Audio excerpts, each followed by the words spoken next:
Hearst Castle in the background, perched up on top of the hill there, but if we slowly pull out, we're still on the Hearst Ranch. There's some Hearst horses over there in the corral. There's this beautiful big pasture out here. And Steve, if we had been standing here a few years ago, what would we have seen right out here in this pasture? Well, back in the heyday of the castle, this was referred to as the Poultry Farm, and all around here were cages all the way around this field, and they grew everything from turkeys, pheasant, chicken, dove, quail, and any other kind of fowl you could probably imagine. And depending on what they wanted to serve for dinner at night, they would call down and say, take down 18 pheasant, and send them up to the castle. Send them up the hill. So really, I mean, we were just doing it aesthetically because we saw the castle up there. There's a direct connection between what was going on right down here and what was being consumed up there, up in the castle. You got it. They took all those down, and of course, now this residence behind us. Yeah, cue the residence behind us. Come on over here, Cliff, because this is what we're talking about. Who lives here right now? Clifford Garrison, the ranch manager. Now, we met earlier this morning on the trail ride, real early this morning. I had no idea you were rich. Look, you're living in this big mansion here. Yep, I am. It's a perk for working for the Hearst Corporation here on this lovely ranch. So the ranch manager lives here now on what used to be what, Steve? The residence for the poultry? It was the residence for the poultry farmer.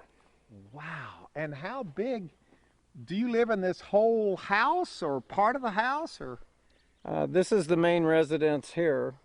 And then it's got an adjoining apartment area there. There's 2 full apartments and a game room and a lot of spare bedrooms. So. Lots of game rooms here on the ranch. Well, games are important. I told you, happiness is everything. And what was the whole idea of the tower, Cliff? The tower was the water system. There's probably 1,000-gallon storage tank up there that was gravity fed from the springs in the old days, which fed this compound. Wow. And this, of course, is another one of those Julia Morgan buildings. Yes, it is. It's one of, I think we have 11 on the premises. And she designed this in her own, boy, when you look at it right here with the chimneys and the chimney off in the distance, it's got her mark all over it. And how do you feel living in a place like this, Cliff?